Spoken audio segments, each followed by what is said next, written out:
Thank you very much, Mr. Chair, and thank you very much, Secretary of State, for being here.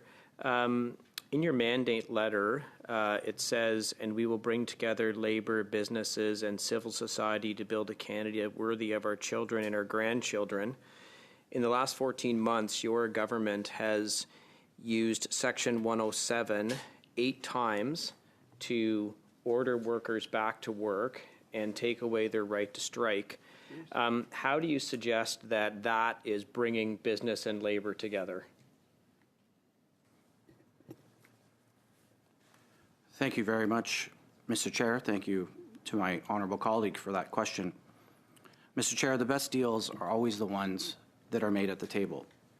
Our role is to uphold a balanced labour relations, one that protects labour rights, maintains stability for employers, and serves Canadians' broader interest. I know that there's a private member's bill working its way through the House of Commons, and I'm aware that this committee is doing a study on 107. I look forward to seeing those results. But let me be clear. Our government strongly supports free and fair collective bargaining. The best deals are the ones at the table. And the reality is that 97% of disputes in federally regulated sectors are resolved without work stoppage. That speaks to the strength of the system. But as you know, the Labour Code does contain tools that could be used in exceptional circumstances where public interest is clearly at risk. Secretary of State, do you think that your use of Section 107 is improving labour relations between those unions and the businesses where you use Section 107 to take away their right to strike? Thanks again for the question, Mr. Chair. The best deals, in our opinion, are always the ones that are at the table. Yeah, but that wasn't my question. I asked you if you think it's improving the relationship between the union and the employer. Everybody says that the best deals are made at the table. You guys don't believe that because you're ordering people back to work. But my question is, do you think using Section 107 to take away a worker's right to strike improves the relationship between that union and the employer? Thanks again for the question, Mr. Chair. Again, the best deals are the ones that are at the table. 97% of federally regulated disputes are resolved without a work stoppage. I think we should highlight some examples. No, Air Canada pilots I'm sorry, dispute, Secretary of State. Via Rail and Unifor. I asked you a pretty specific question, and you're not answering it. You're going on about something else. If you don't want to answer it, just say I'm not going to answer. But the question is, do you think using Section 107 to order workers back to work improves labor relations? Part of your job is labor stability in this country.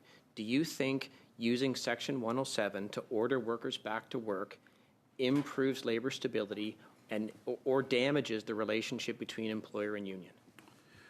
Thanks again, Mr. Chair. I'm actually answering the question directly.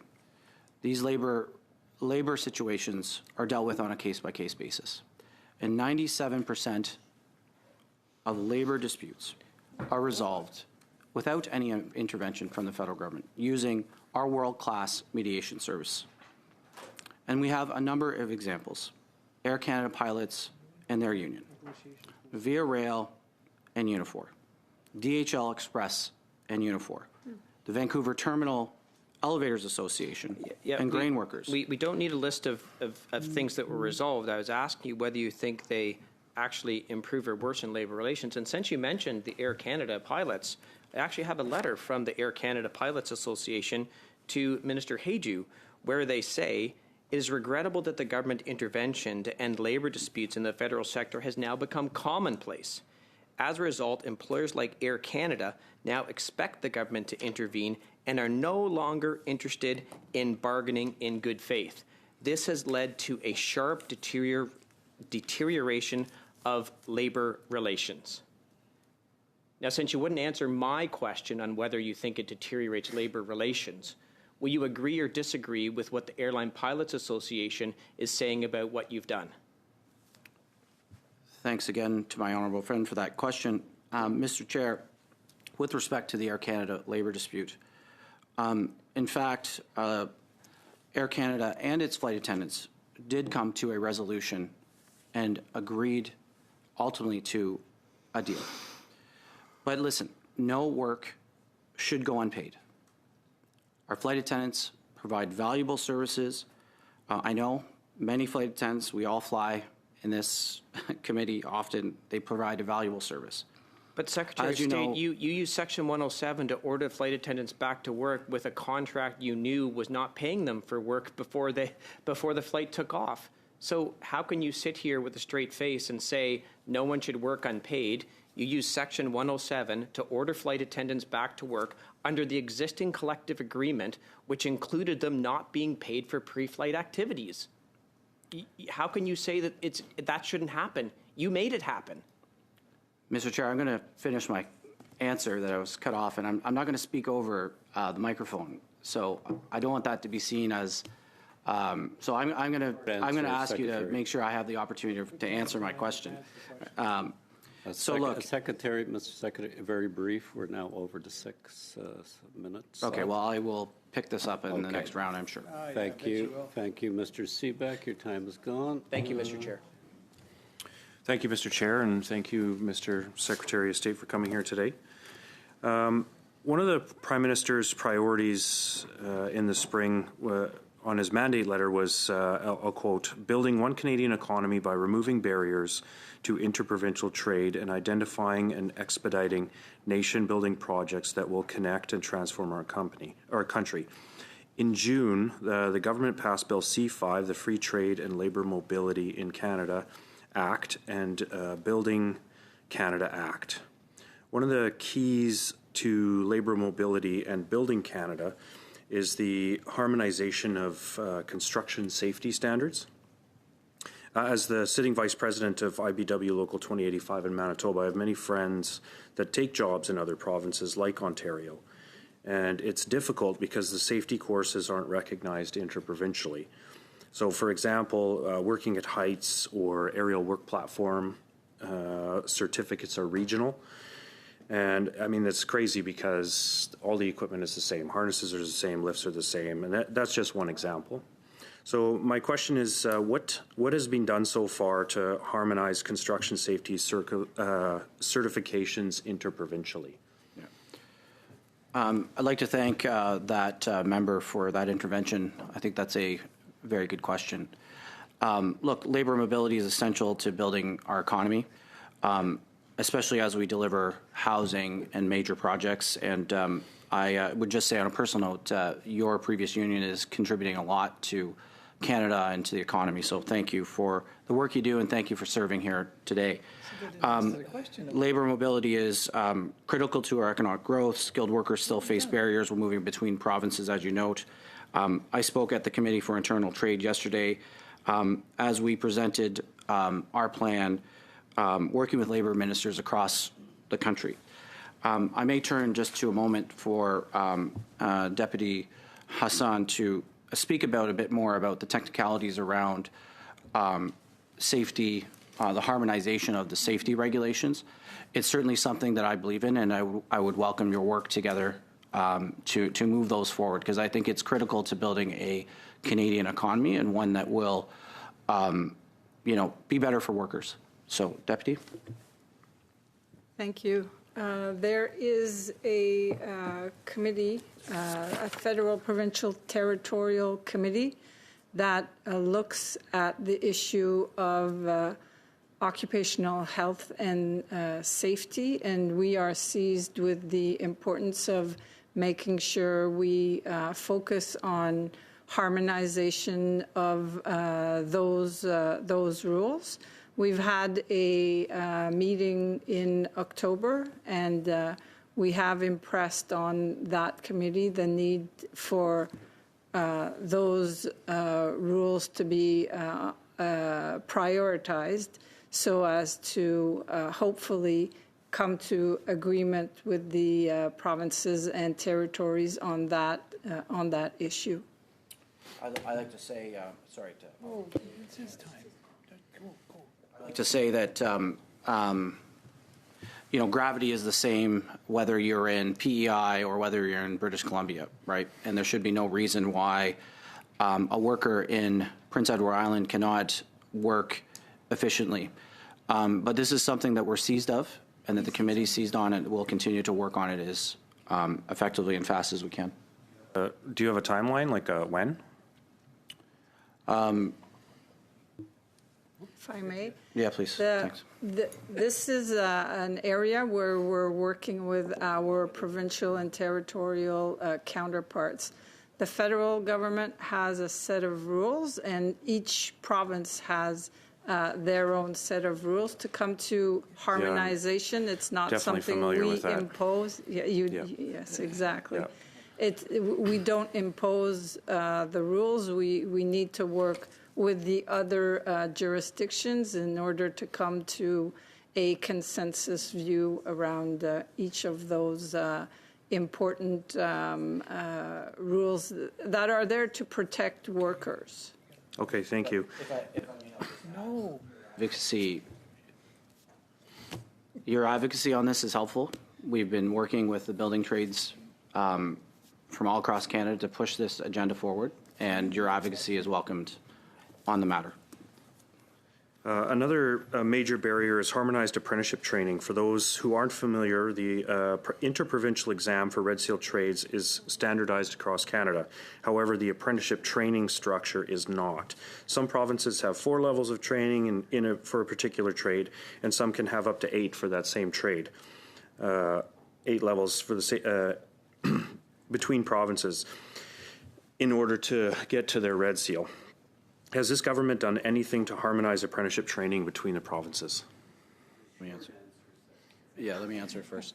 Look, we need more apprentices in this country. That's why in this budget we made a $75 million contribution and investment in the Union Training Innovation Program. If we want long-term stability, we need more apprentices moving into high-demand jobs. We will continue to make investments in apprenticeships. We invest already over $1 billion through loans, grants, EI contributions. Thank you. Thank you, Mr. Reynolds. Thank you very much, Mr. Chair. In your response to the question from my colleague from the bloc, you said you considered your role to, one of your roles to be to strengthen labor relations. So I'm going to go back to the questions that I was asking before and ask you, do you think that the government's use of Section 107 8 times in the last 14 months strengthened labor relations in this country? Well, thank you very much, Mr. Chair. I appreciate the question from my honourable member. Look, our role is to uphold balanced labor relations in Canada, one that protects workers' rights, maintains stability for employers, and serves Canadians' broader interests. And that's what's key to keeping our economy moving forward. Mr. Chair, I'm aware that this committee is conducting a study on 107. I'm aware that there's a bill moving through Parliament discussing 107. But again, this government strongly supports free and fair collective bargaining. The best deals are the ones at the table. Yeah. And the reality is that 97% Secretary of State, my question was 20 seconds. I let you go on for a minute, and you didn't answer it. So I'm going to put something to you. The head of QP Air said, and this is a quote from them, the Liberals have talked out of both sides of their mouths. They say the best place for this is at the bargaining table. Now, when we're at the bargaining table with an obstinate employer, the Liberals are violating our charter rights to take job action. Section 107 has had a corrosive effect on the bargaining environment in recent years. Do you agree or disagree with that statement, that Section 107 has had a corrosive effect on the bargaining environment in recent years? And Mr. Lepofsky will be here later, so I'm going to make sure he's aware of your response.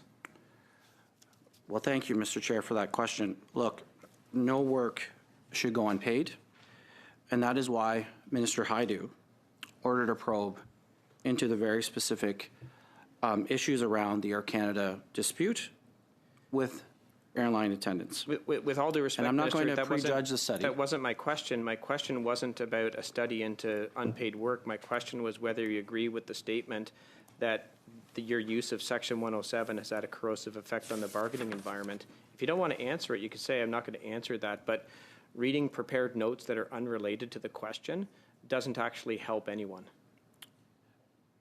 Thank you, Mr. Chair. I'm actually answering the question directly. And in fact, you are the one that raised the example of Air Canada, and I'm trying to provide you the answer that you're looking for, which is that, look, no work should go unpaid. I wasn't asking Minister about unpaid Haidu work. I was asking about whether or not the use of Section 107 has a corrosive effect on the bargaining environment. That was my question. I'm not asking about unpaid work. Yeah. I remind the honourable member that 97% of federally regulated disputes are resolved without work stoppage. That speaks to the quality of the Labour Relation Mediation Service. The tools in the Labour Code exist for only exceptional circumstances. And again, I'll remind the member of some number of recent examples, like DHL and Unifor, bargaining units across Canada. There was no intervention by the federal government. That matter was resolved without intervention. So look, our government strongly believes in free and fair collective bargaining. The best deals are the ones at the table. And the reality is 97% of disputes in federally regulated sectors are resolved without a work stoppage.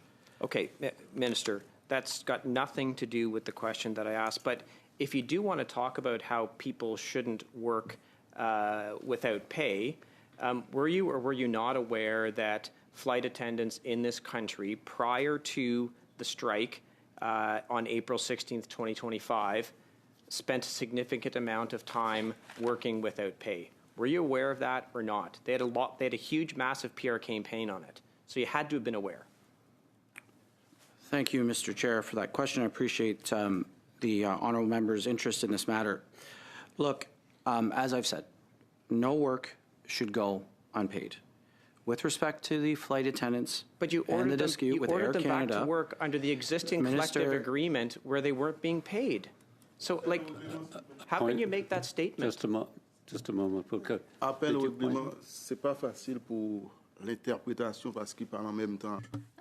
When people talk at the same time, it becomes difficult for the interpreters to keep up. Obviously, the Secretary of State's obviously not going to answer any of my questions, so I will conclude my time.